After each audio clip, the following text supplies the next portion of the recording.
Good afternoon, good morning. If you are planning to join the Using New Data in African Decision Making on Water, then you're in the right place. Welcome, everyone. Here on the East Coast where I am, the United States, it's just after 5 a.m. We have speakers joining from Colombo, where it is 2 p.m. in the afternoon, Abuja, where it's 10 a.m. in the morning, and then also Dakar, where it's 9 a.m. in the morning. Of course, it is 11 a.m. back in Stockholm. We have a 1-hour session today. We have 3 presentations that will be followed by a panel. I'll be your host. My name is Richard Rapier.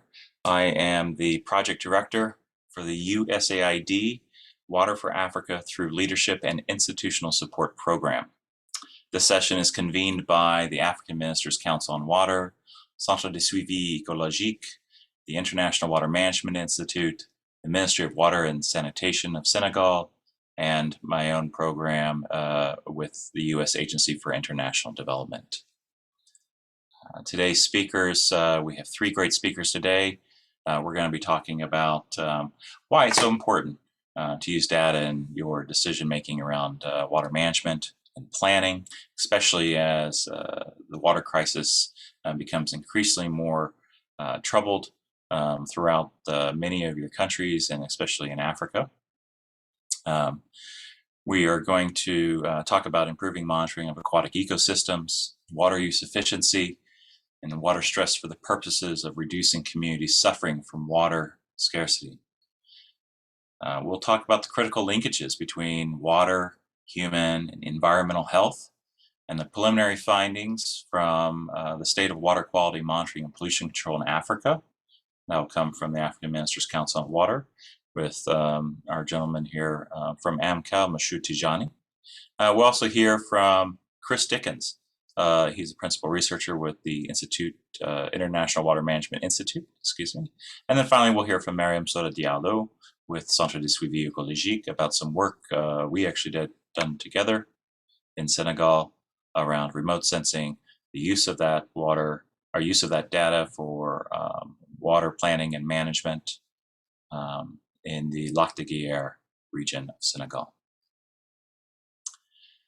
What I will do before each speaker presents is I will give you a quick introduction of the speaker. And then I always encourage everyone to go onto the Pathable platform. As your questions come up, if you have questions for the speakers, please go ahead and put those questions directly in the chat. We'll capture those, and at the end, when we do the panel, we'll be able to ask those questions of the speakers. If we don't get to your question because our time is short, please feel free to connect directly with the speakers. In the Pathable program or platform, they are there as speakers, so you can just connect with them in that way, and that's a good way to continue to collaborate potentially in the future. So I will begin to navigate through here. Our first speaker is going to be Professor Mashud Dijani with the African Ministers Council on Water. Mashud is a Nigerian-born hydrologist.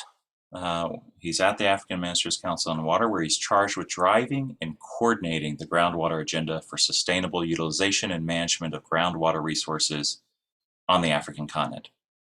Prior to joining AMCAL, he was a professor of hydrogeology and environmental geology at the Department of Geology at the University of Ibadan in Nigeria, with 22 years of teaching and research experience in groundwater resources evaluation, quality assessment, and over 70 scientific research papers and technical reports to his credit. We have a great speaker today, and he will give a little bit more information on what they've been working on the Pan-African, let me get it right, the Pan-African Water Quality Program. So I will switch over, Mashud, over to sharing my screen.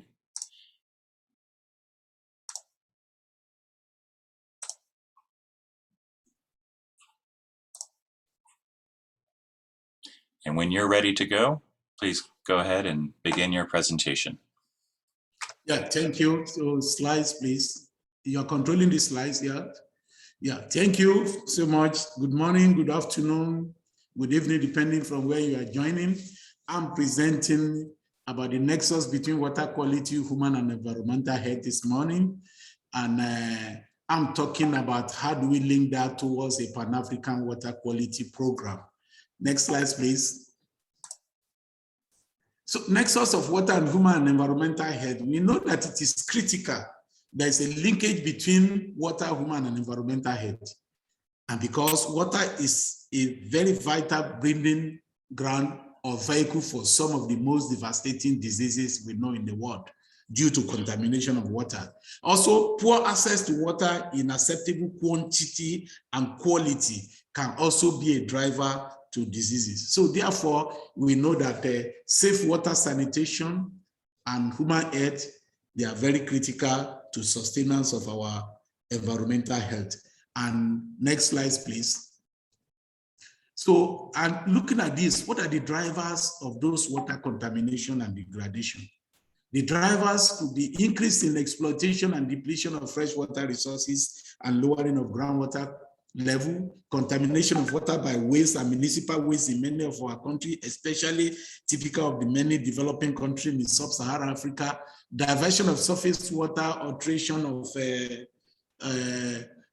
of flows and modification of marshes and wetlands. This will change the ecosystem and to affect the water quality. Of course, land degradation is one of those things. So we can see the dynamics, looking at the diagram there, we can see the dynamics of how our activity, developmental activity in terms of industrial waste, sewage from municipal, from household waste, from agricultural waste, how this can together cumulatively affect our surface water linked to the groundwater system, and then the human consumption, which will be a driver for the contamination and polluted water. Next slide, please. So then how does AMCO now come to the rescue in this situation? AMCO developed a has developed a Pan-African water quality program, and it is in the sphere of the mandate of AMCO to assure the dignity of people of Africa by providing adequate and sustainable sanitation, and to support member states to develop and manage and utilize water resources effectively. So within this sphere, there cannot be water security that AMCO is targeting at in Africa without looking at the quality and quantity of the water for sanitation and drinking purposes. So in conjunction with IMI, so AMCO now developed a kind of a Pan-African water quality program to develop a collective action and ensure protection of water quality. Next slide, please. So, and what are the preliminary, what are the water quality survey as part of this water quality program in AMCO? We were conducting currently, and then the poll will be closing next week. Water quality survey, and it covers 4 broad areas. We want to assess what are the human capacity of water quality monitoring, testing, and data interpretation in Africa. We want to assess what is the laboratory capability, testing capability, and availability at different sections. Then we want to look at the key pollutant and pollutant source that are available. So, and in this case, we are looking at this framework. Next slide, please. And in doing that, the preliminary result that we have shows that we have respondents from over 70 respondents cutting across 28 countries in Africa. We're still counting because the survey is still continuing, but this is the preliminary result. And from the data, we realize that more than 50% of the respondents have experienced more than 10 years, which is good. And the other part of it is for us to see that the respondent, the greater percentage of from the government circles, which is also good for us to target the government in making sure that there's adequate, proactive nature. Others are private organizations and academia. However, it is unfortunate that the local authority at the lower level, we've not got much response. Yes, next slide, please. Then human capacity, as we see for the monitoring, we have for the field sampling, for laboratory analysis, there are people that are trained in this area in many of the countries that have responded. And then, of course, the capability is that we have poor and unable to conduct water quality. Those are the responses that we have.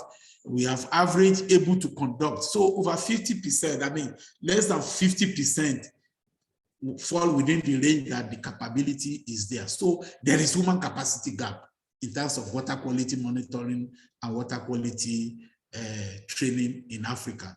Next slide, please. In terms of the national capability, we realize that a quarter are not properly equipped to carry out the water quality analysis. And then in terms of monitoring, we found out that like half do not even have that capability to monitor. So these are also the national inadequacy in terms of the capacity for water quality monitoring and testing. Next slide, please. Then what are the sources of pollution that we found out in the survey? So mostly the pollutant the impact of those control. We have eutrophication, loss of biodiversity, diseases. Those are the impact that the responded that this lack of monitoring and quality will have on the system. However, the control solution that was suggested from the survey is that there must be a wastewater treatment technology, there must be adequate waste treatment technology in Africa if you want to really prevent water pollution. There must be regulation of the wastewater use and so on. And then technologies that are nature-based solutions should be adopted. So these are solutions that are suggested as part of the controlling solution to prevent water quality. All borders on the fact that, next slide, please. And this is the final slide. So how does that now enhance us towards developing a Pan-African water quality program? So we need collaboration. We need capacity and collaboration training. And type of capacity that are needed range from technical, financial capability in terms of donor support, institutional support, and then the governance support to be able to ensure that we have proper water quality program based data-driven. And lastly, laboratory capacity needs are critical. Equipment, chemicals, reagent, data interpretation, and technical personnel to do that, they are critical. And it is clear, finally, as a concluding part, that preventing the spread of disease, ensuring improved human health, and AMCO is properly positioned to use its political, to leverage on its political leadership in developing and implementing a Pan-African water quality program. But however, we need partnership, we need collaboration to be able to generate enough information and data that is required to inform a proper water quality program in Africa. With this, I want to say thank you for your time. The discussion will continue. Thank you. Thank you, Mashud, very much. A reminder to folks, if you have questions about the presentations, please include that in the Pathable chat, and we'll get those at the panel. We're going to move directly on to Chris Dickens. Chris is an aquatic ecologist with 33 years of experience working in three main areas: aquatic ecosystems, water resource protection, including environmental water requirements and resource targets, and water resource management and governance. He is a principal researcher at the International Water Management Institute. He's based in Colombo, Sri Lanka. Prior to joining IMI, Chris served as the chief scientist at the Institute of Natural Resources from 2004 to 2015. Welcome, Chris, and over to you. Thanks very much, Rich, and greetings, everybody. So what we're going to be looking at is environmental flows and its role in the measurement of water stress, particularly in North Africa. Now, water stress is one of the key indicators of the Sustainable Development Goals. And environmental flows, as you're going to see, are an important part of that. Slide, please, Rich. So what are e-flows? You know, the very simplistic way of considering what e-flows or environmental flows are, if you look at that, if that bar is the total volume of water, the pale blue at the bottom is the e-flow amount, and the darker blue at the part of the top is the allocatable or the available amount of water that can be used for distribution to industry, domestic, etc. So the e-flow should remain behind in the river to keep the river alive. Next slide, please. And when you calculate the water stress, basically you're showing, if you look at the middle graph, you can see that the the used water is now dipping down into the e-flow. So it's actually utilizing some of the e-flow amount of water. You've taken that water out for use. And so that would be a really water scarce situation where it would be a crisis. The right-hand bar is a water stress, where the white gap is basically your available gap that you've got left.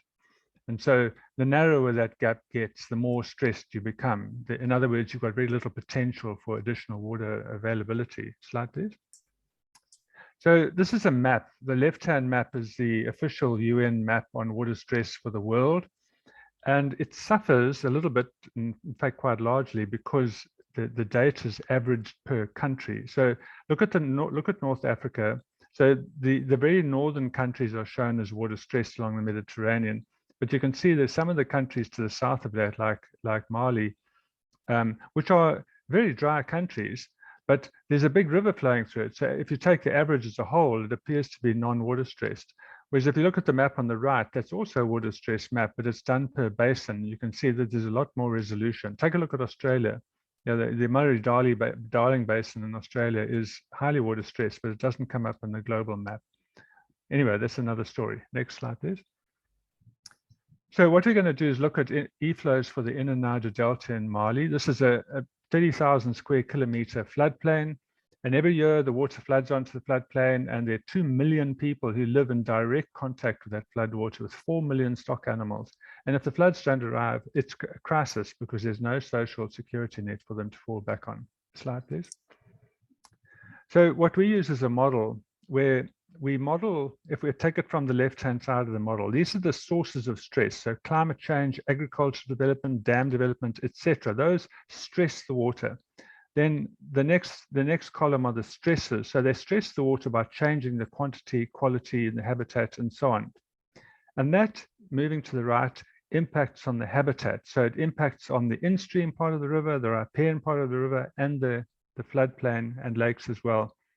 But and because it's changing the habitat, it impacts on the ecosystem, and that then has a direct effect on a number of endpoints. And we have endpoints, which is the ecosystem itself, the condition of the ecosystem, but it's also all of the people who depend on that ecosystem for use. They are also directly impacted by those sources of stress that we started with at the beginning. So we model the whole lot together, and it gets terribly complicated, as I'm going to show you now. Slide, please. So we have to collect evidence for this. So this is the evidence just of the fish moving onto the floodplain, for example. So that's a hydrograph. In the left-hand side, that's the dry season, and you can see there's very little water. The fish are just sitting in pools. As the flood arrives, the fish move out onto the floodplain.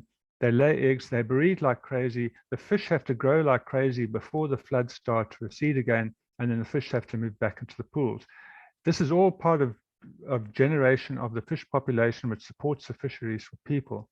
We have to know all that evidence, the size of the fish, what they require, their food sources, everything, to understand how much water is required for those fish populations. Next slide, please. So we model that onto Bayesian networks, where moving from the left here, this is to maintain the fishery. So on the left-hand side, you've got all the characteristics of the flow, the discharge of water, the flow duration, the flow timing, and that impacts on the habitat, the productivity of the fish, and moves all the way through to the right. And so we can actually then measure how all of those things contribute to the maintenance of the subsistence fishery. Next slide, please. And you can see there that the red circle is the fishery one, but now it's linked to all the others: the vegetation, the grazing they use for their cattle, the water quality, the disease for humans, and so on. All of these things have to be integrated together in this great big Bayesian network, and it's all based on evidence. So we use evidence to come up with conclusions about how all of these things are going to survive based on the flood or not flood. Next slide, please. And this is the simplistic, very final e-flow result. So the table at the top, you can see in the middle there's a yellow number, 58.16. So that is the percentage of e-flow, the percentage of the natural flow that is required to keep the floodplain alive. And the bottom graph shows you that the distribution is really important. Most of the flow comes in January, February, March, the wet months, and then in the winter it can be dry. And that distribution is really, really important. Next slide, please. We take it one step further and we go through and we actually use that same model to show what is the risk to each one of those endpoints. So on the left-hand side, you've got the natural risk profile, where it's essentially a very low-risk situation. And all of those other graphs to the right are high risk and higher, increasingly high risk. So you can see if you develop a dam or something like that, you can actually quantify the risk to the people. This is one for all combined socioeconomic indicators. The risk to the development of people and their livelihoods. So this is just an illustration of how important data is. And all of this now feeds back into that water stress situation map, which seems quite simple at a global level, but underneath is a lot of data and information. Thank you. Thank you so much, Chris. Very interesting. We're going to move on next to Mariam Soda Diallo. Mariam is the coordinator of the Environmental Assessment and Risk Management Program at the Dakar Ecological Monitoring Center, also known as Centre de Suivi Écologique. She specializes in water quality, especially drinking water quality. Primarily, Mariam works mainly through development projects, especially in the environmental monitoring and related areas of intervention. Over to you, Mariam. Merci beaucoup, Rich. Bonjour à tout le monde. Donc, nous allons essayer de vous parler un peu de l'utilisation de la télédétection pour soulager un peu nos administrations qui travaillent dans un contexte donc, de limitation des ressources, surtout des ressources financières. Donc, dans le cadre de l'appui de l'État du Sénégal, appui qui est apporté par l'USAID pour le renseignement donc, des indicateurs de l'ODD6, le CSE a donc accompagné la direction de la gestion de la planification des ressources en eau à travers le renforcement de ses capacités en matière d'utilisation de données d'observation de la Terre. Donc, next slide, s'il vous plaît. Et nous avons donc travaillé dans l'exploitation d'images satellites pour mesurer un peu la santé de l'écosystème du lac de Guiers. Le lac de Guiers est un système fluvio-lacustre qui est situé au nord du Sénégal et directement connecté au fleuve Sénégal. Donc, ce travail-là, c'est essentiellement l'utilisation de l'imagerie satellite pour renseigner l'indicateur 661 de l'ODD 6. Slide, Rich. Alors, le lac de Guiers, c'est un lac qui assure plusieurs fonctions pour le Sénégal. La première fonction est d'ordre écologique. Donc, nous avons une grande biodiversité faunique et floristique au niveau de ce lac. Il y a également que ce lac constitue le réservoir principal qui sert à l'approvisionnement en eau de Dakar. Donc, 18 à 20% de l'eau potable qui alimente Dakar provient donc de ce lac.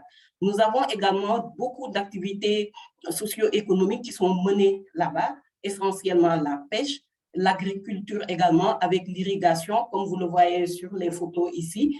Il y a des pompes qui sont directement donc, plongées dans le lac pour un peu approvisionner donc, les parcelles agricoles qui sont un peu tout autour de ce lac. Ce qui fait que c'est un écosystème qui est aujourd'hui sous pression. Il y a beaucoup de problèmes environnementaux au niveau de ce lac. Et ces problèmes, les principaux, c'est essentiellement une baisse de la qualité de l'eau, mais également l'apparition de plantes aquatiques qui diminuent de plus en plus donc, son volume. Alors nous, le travail dans le cadre de ce projet-là, slide Rich, ce travail-là, ça a consisté un peu à l'utilisation de données d'images satellitaires pour essayer de suivre au moins 3 paramètres qui rentrent dans l'indicateur 661. Alors, ces 3 paramètres, c'est d'abord l'étendue des surfaces en eau. Il y a également la turbidité de l'eau et tout ce qui est végétation aquatique, notamment le TIFA. Et nous avons donc développé 3 algorithmes sous R, qui est un logiciel donc, de programmation à base de ces images Sentinel-2. Alors, nous avons calculé un certain nombre d'indices pour ce qui est donc de de la détermination un peu des surfaces en eau, nous avons utilisé le NDVI, qui est le Normalized Difference Water Index, qui nous a permis un peu de différencier les pixels en eau de celles qui ne sont pas en eau. Ensuite, nous avons tout ce qui concerne la turbidité, travaillé sur le NDTI, qui nous a permis un peu de voir, qui sont développés par des auteurs qui nous ont permis un peu de voir quelles sont les classes donc, de turbidité des eaux. Ensuite, nous avons développé un troisième algorithme à partir de la couverture végétale pour essayer de voir un peu comment la végétation aquatique colonise donc ce réservoir. Alors, next slide. Alors, dans ce projet également, nous avons essayé de voir comment évoluent ces paramètres au cours de l'année et nous avons testé donc ces trois algorithmes selon 4 dates. D'abord en janvier, en mars, ces 2 dates-là correspondent un peu à la fin de la saison hivernale, saison sèche.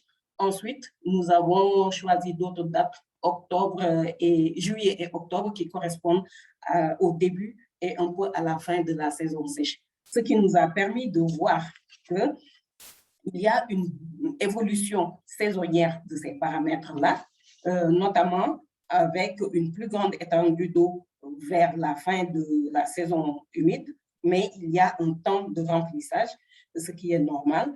Et pendant cette période également, la turbidité est beaucoup plus faible et maximale en saison sèche. Et nous avons également une couverture végétale qui est un peu plus importante lorsque le réservoir est à son maximum donc de remplissage.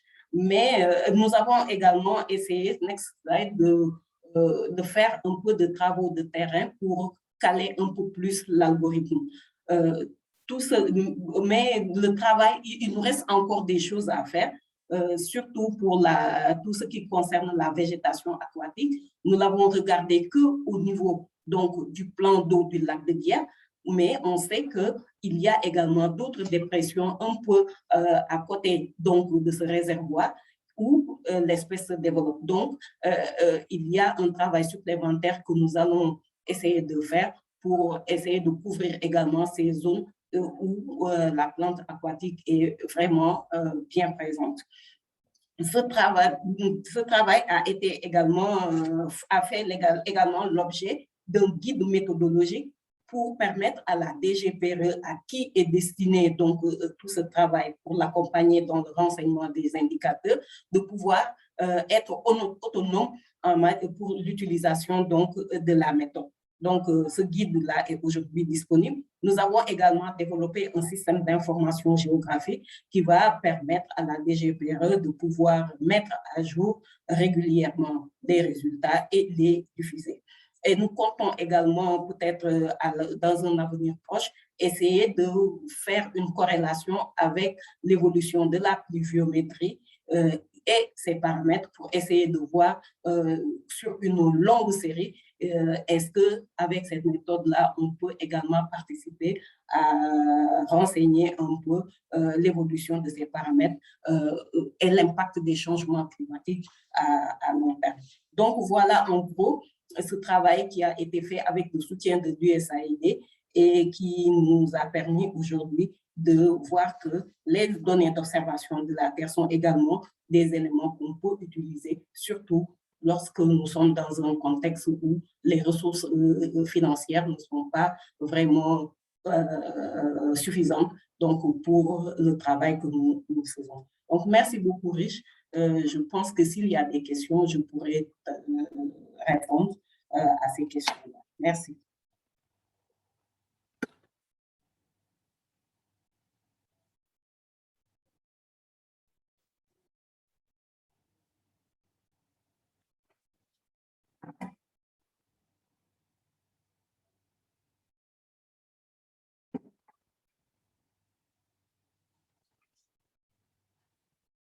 Rich, you're muted. I knew I'd do that. Merci, Mariam. Thank you, Mariam. We've made great progress through this session. We have 3 presenters. We're right on time. We're going to move straight into our panel. With our presenters, joining our presenters is also Monsieur Bokar Abdallah Sall. He's the Chief Hydrologist with the Ministry of Water and Sanitation in their Directorate of Water Resources Management and Planning. There's a picture of Bokar right there, out in the field doing some measurements. As we go through the panel, essentially what you have available, I'm going to stop sharing my screen so that we can see each other's faces if you turn on your videos. Plug your questions into the chat on Pathable so we can see that. And we're going to try to get through as many questions as possible. We'll field these questions out to the different panelists. If one of the other presenters or one of the other panelists answers a question and you have something also to offer, or you have a question yourself for a panelist, by all means, please ask that, and you can do that with your audio on. So I'm going to switch over to so I can see the chat. And we have a few people joining in. I haven't seen any questions yet,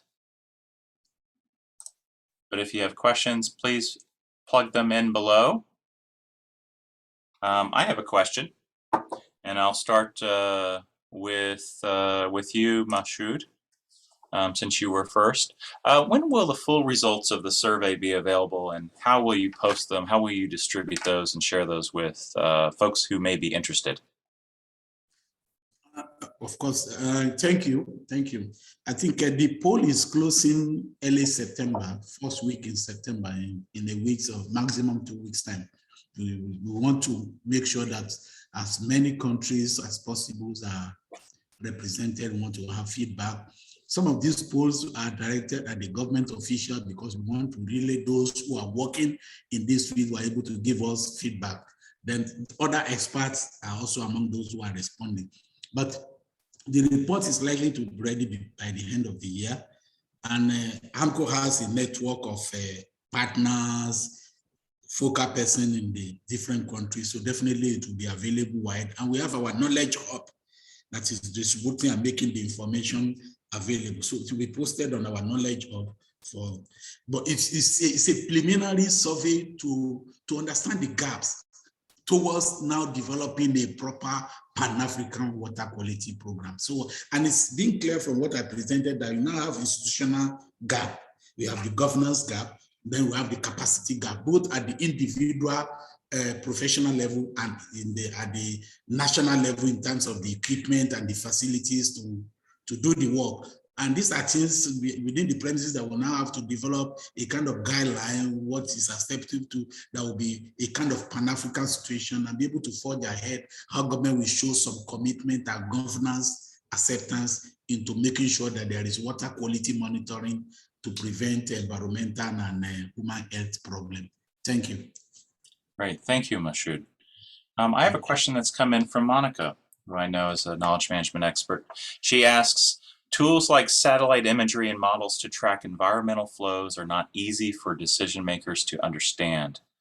What can be done to translate these technical and scientific findings for people making policy?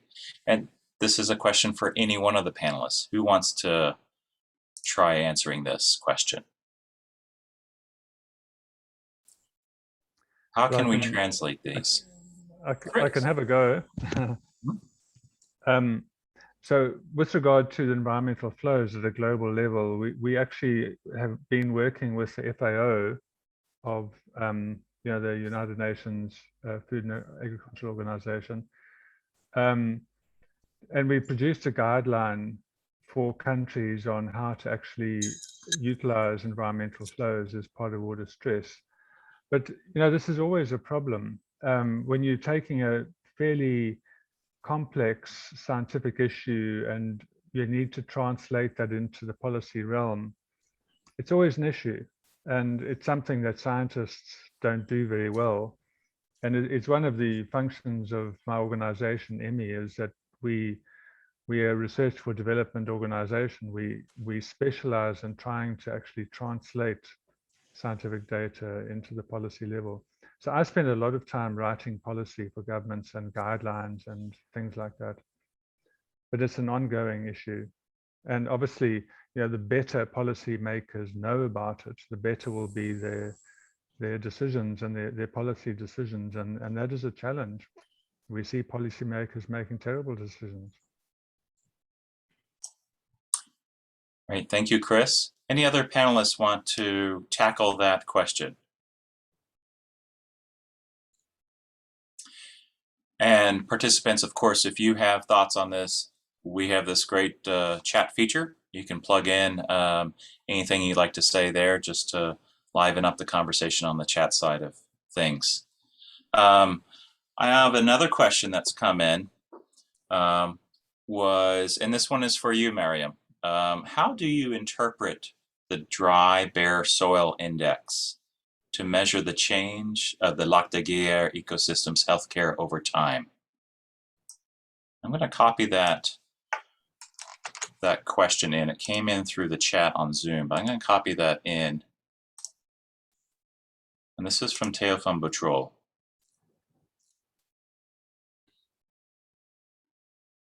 Mariam, do you see this question?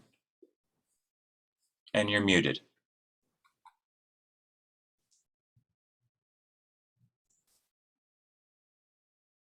You're still muted. There we go. Je ne vois pas bien la question.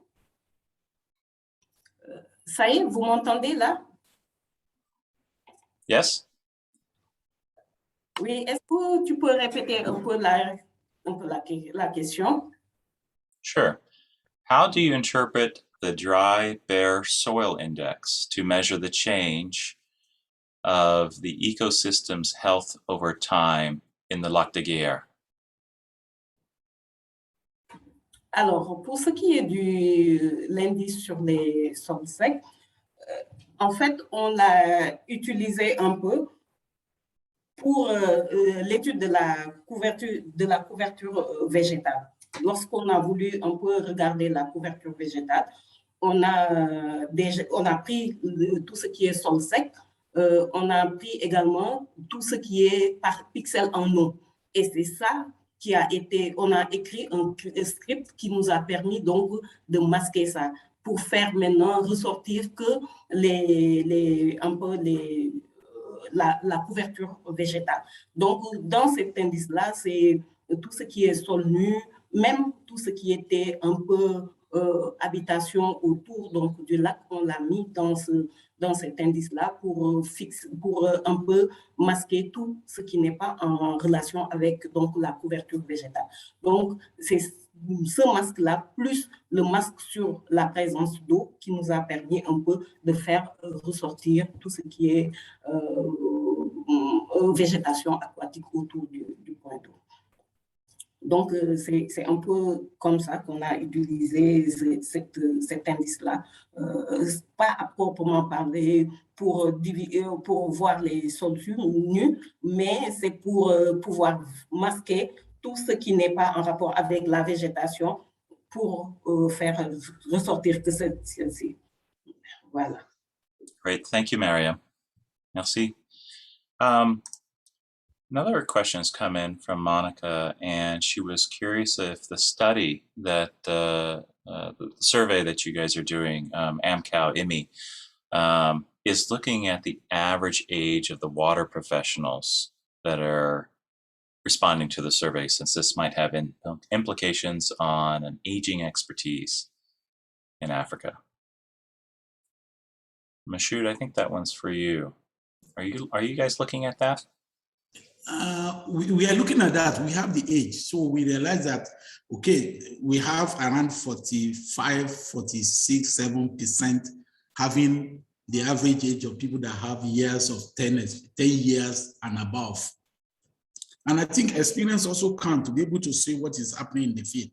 So, but 45%, 48%, I think is reasonable in terms of the experience of the aging. They have 10 years and above. And it means those that are even younger in the profession, less than 10 years, they constituted about 50%. So I think it cuts across the age bracket of the professionals in the field to give us those feedback. So we are looking at all those indices. And what is also important is that we are also looking at what is the area of competence of those professionals. And we are looking whether those professionals are also from the government, from the private sector, from the academia, and so on. So that those one, we will use that in the final analysis of the survey to be able to write, and we'll look at all those indices. So if you have more from the government coming in, then these are the policy makers and implementers. They will be able to have more from them. We'll be able to have a robust discussion at the end of the day, being the people right there in the field who know what is going to take, and that will also enhance the eventual implementation of whatever guideline that we may come up with. Thank you, Mashud. Thank you. Yeah. If you have a question for any of the panelists, please put that in the chat. I'll have a question for Chris. Are you working with any governments right now beyond Niger, or are you working with the government in Mali on utilizing Eflo data? And if so, how are you seeing them using it? So for the Inner Niger Delta, we were working with Wetlands International, and so because we did the Eflo side of it, we've handed that over, and Wetlands International continue to work. They have an office in Bamako, and they continue to work with the government. So, quite a lot of effort was put into working with the government, and there are proposals right now to take that the next step and to really, really try and work with stakeholders in a much bigger way now that we have the data. Ourselves, we're currently working on the Limpopo Basin in Southern Africa, and we work, in fact, the custodians of the project are the Basin Commission, which is all 4 riparian countries, LIMCOM. So they are the custodians, and they're very involved in the rollout of the Eflo project. So they take it really seriously. So it's good. I think that countries are starting to take up Eflos in quite a big way. Sometimes they get a fright when they see how much water is required to keep the ecosystem alive. But what we're trying to do is actually show the consequences in terms of livelihoods and security of not keeping the Eflos alive. And then the decision becomes a lot easier. And that's why we produce a risk evaluation. Great, interesting. So what kind of opportunities do you see for different types of partners to engage with, maybe EMI, with the different commissions on this data or collection of that data? It's exploding, and what's really so nice is that that Eflos are now part of the Sustainable Development Goals and as part of 6.4.2 on water stress. So the FAO is really involved at that level, at the global level, and then countries are all submitting their Eflo data. Put it this way, what happened is that the Eflo the FAO provided all countries with low confidence data from EMI on the Eflos for their country. And then if the country had the ability to actually contribute their own Eflo data, then that could also be taken on. And the big donor agencies and so on are all really interested in it. And in fact, Rich, the Limpopo one we're doing is funded by USAID. So USAID is in there. It's really a very rapidly growing thing. And what I can mention is that right now the open working group of the Convention on Biological Diversity is meeting, and they have Eflos on the table as one of the indicators of river protection, because that's one of the issues that it's been really hard to actually map the protection of rivers because they don't fit into nature reserves. because they flow in one end and flow out the other end. So e-flows becomes a really good measure of river protection. So the whole concept is growing really rapidly. That's very interesting. Mariam and potentially Bokar, how is the Ministry of Water and Sanitation using the data that you guys are producing, the analysis that you produced from the Lac de Guiers study in its management and planning?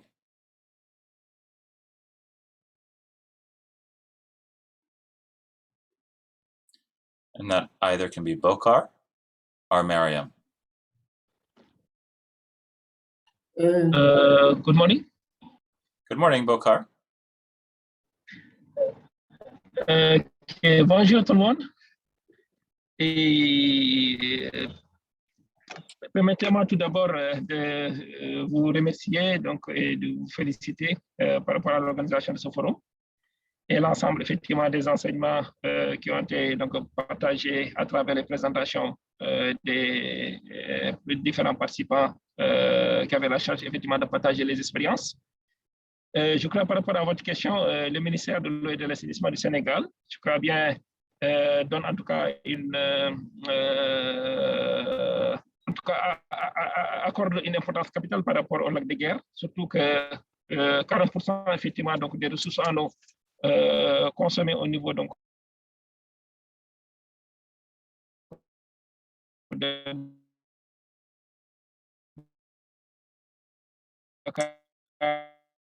pour l'AEP donc proviennent effectivement donc de ce lac qui est le lac de Guiers, qui est très stratégique en tout cas pour le ministère de l'eau et de l'assainissement. Donc une direction technique du ministère de l'eau et de l'assainissement et dispositif en tout cas nécessaire pour quand même assurer un suivi donc de la qualité de l'eau au niveau donc de ce lac, qui est en tout cas une stratégie pour le compte du ministère en termes donc d'approvisionnement en eau au niveau donc de la ville de Dakar. Et ce travail-là aussi, on le fait avec beaucoup d'acteurs, en l'occurrence avec le CSE dans le cadre du projet Wallis, où quand même on a mis le focus en termes de suivi de la qualité de l'eau au niveau du lac de Guiers, mais également par rapport aux écosystèmes liés à l'eau.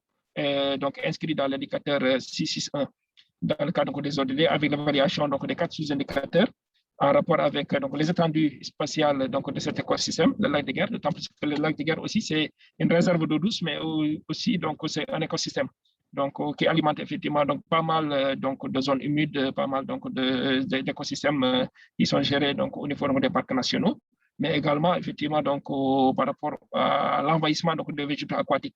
Donc, dans le cadre du suivi de cet indicateur, je crois bien, on a mis le focus dans le cadre du projet USAID de Wallis, pour quand même mieux en tout cas avoir une maîtrise par rapport aux données qu'on produit par rapport à l'aspect qualitatif, mais également à l'aspect quantitatif.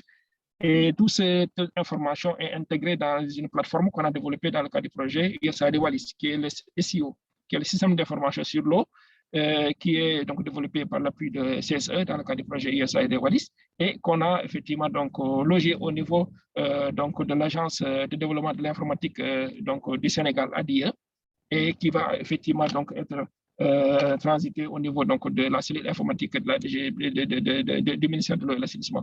Maintenant, toutes ces informations vont être actualisées, vont être mises à jour au niveau de la plateforme SEO qui pourront en tout cas servir effectivement dans la politique, dans effectivement donc l'élaboration de stratégies, donc de préservation de cet écosystème donc stratégique pour le compte donc du ministère de l'assainissement, pour quand même informer, partager avec l'ensemble donc des acteurs, l'ensemble donc des utilisateurs de la ressource au niveau du lac de Guiers pour quand même la préserver et aussi donc la sauvegarder. Donc voilà effectivement au niveau donc du ministère les efforts qui sont en train d'être déployés pour quand même sécuriser, pour assurer la sécurité, la préservation et la durabilité donc, de cette ressource stratégique. Mais également aussi essayer de valoriser peut-être les aquatos, les espaces, les végétaux aquatiques qui sont en tout cas envahissants au niveau du lac de Guiers à travers donc, des projets qui sont en cours en tout cas d'initiative au niveau du lac de Guiers, qui est donc l'office des lacs et cours d'eau géré par le lac, qui est un démembrement du ministère de l'assainissement. Voilà donc les quelques contributions que je voulais en tout cas apporter à travers votre question. Peut-être mon collègue Madame Soda va compléter. Merci. Great, thank you, Bokar. You guys can see that Bokar is in the field at the moment, going out to do his job. So that is directly from folks in the field. Mariam, do you have anything to add to Bokar's comments? Oui, je voulais juste ajouter que au niveau du Sénégal, comme Bokar l'a dit, hein, on a tout un dispositif de suivi de la qualité des eaux, surtout pour une ressource aussi stratégique que le lac de Guiers. Mais dans le cadre de ce travail-là, nous avons voulu apporter un peu un plus par rapport à ce qui se fait d'habitude et qui est très onéreux, hein, pour le ministère en termes donc de ressources financières. Donc, c'est de pouvoir maintenant intégrer les données d'observation de la Terre. Et comme il l'a dit, aujourd'hui, ils peuvent refaire donc ce travail-là tout seuls. Donc, et nous sommes dans l'optique d'améliorer un peu la méthodologie de manière à un peu l'élargir aux autres étendues d'eau qui sont également dans le système du lac de Guiers et un peu en amont dans le fleuve Sénégal pour améliorer un peu, pour avoir une plus grande maîtrise d'abord sur la méthodologie et également sur l'évolution des superficies qui sont surtout affectées par le TIFA. Maintenant, pour ce qui est de l'utilisation de toutes ces données, Bokar l'a dit, nous avons développé un système d'information géographique qui ne prend pas seulement en charge cet indicateur, il y a également l'indicateur 632 et 441 qui renseigne un peu sur l'utilisation un peu de l'eau, l'utilisation productive de l'eau. Donc, aujourd'hui, on a une plateforme sur 3 indicateurs de l'eau DD6 et on espère pouvoir également développer d'autres applications sur les données d'observation de la Terre pour appuyer donc le renseignement des autres indicateurs pertinents pour le Sénégal. Voilà ce que je voulais ajouter sur ce. Thank you, Mariam. Thank you, Miriam. A question for the panel, because this really brings up something very interesting is, for those indicators, SDG 6.6.1, SDG 6.4.2, et cetera, those are measures over time. The greatest challenge is, you could probably find some funding to get a baseline in some way, but coming back on a regular basis to get those measurements is very tough. Either Mashud, Chris, could you speak to some of those challenges and what different organizations are doing about that? Yeah, actually, okay, Chris, you want to go first? Okay, yeah, thank you. I think the challenges is great in terms of data, especially in Africa. Data, because if you want to see water quality issue being resolved in Africa or anything relating to groundwater, which is my purview at AMCO, I think I want to say what we need first is data. The second thing we need is data. The third thing we need is data. And if you have data and information on the monitoring, then we can then appropriately plan. And this data should also not be a one-time spot data. That monitoring network is key. And then the challenges is now getting those data. It has to do with capacity.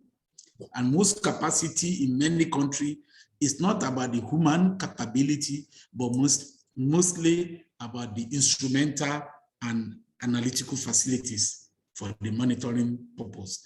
And these are where I think international collaboration, donor support to countries will be very critical in solving some of these problems.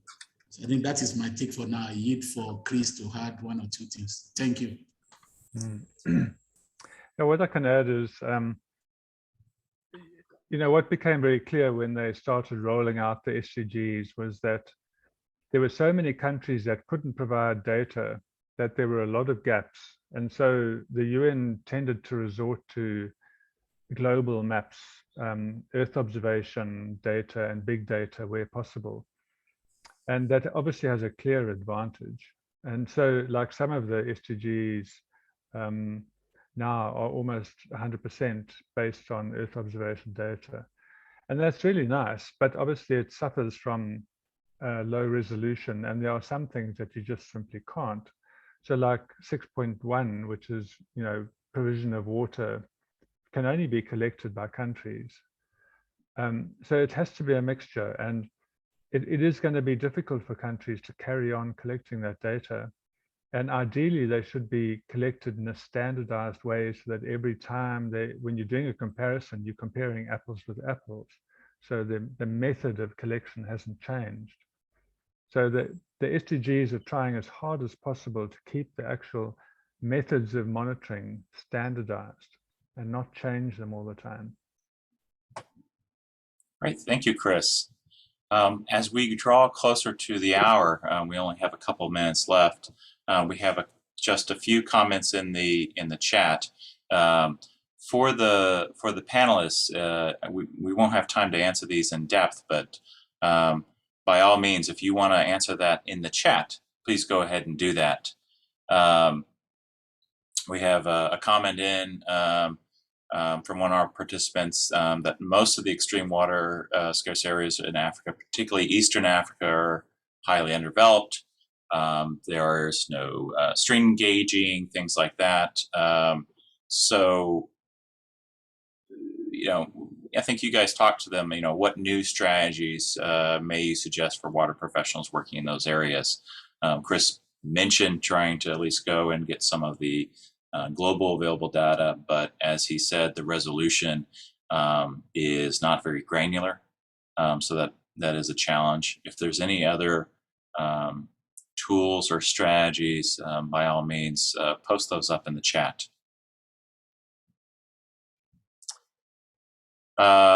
One final question for Mashud before we close up. What are the next steps for the Pan-African Water Quality Program? I think, thank you. The next step will be, after the analysis of this gap analysis that we are doing with the survey, then we will see what are the recommendations that will come up and how do we develop a Pan-African guideline for monitoring and seeking the commitment of the political leadership to sort of implement those guidelines. I think that is the next step that we are thinking of, because I see that we are almost 1 minute left, so I have to also be conscious of that for you to wrap up. So as I said, we need to get recommendation out, develop a guideline, and seek political leadership for implementation of the guidelines. Thank you. Great, thank you, Mashud. I want to thank all the participants so much for joining our session. I also want to thank the panelists, the speakers for your very good presentations. Please follow up online, offline, our session. Continue, the chat is not going to go away. There are things that are in the files that you can look at. So please continue to follow up offline. Thank you very much, Chris, Mariam, Mashud, Bokar. It's been wonderful joining you so early on my morning. Merci beaucoup. Thank you. Thank you. Bye, everyone. Thank you. Bye bye. Thank you. Bye bye. Thank you, everyone. Merci beaucoup. Merci beaucoup. Merci. Thank you. Beaucoup. Thank you. Merci, Bokar. Merci. Merci.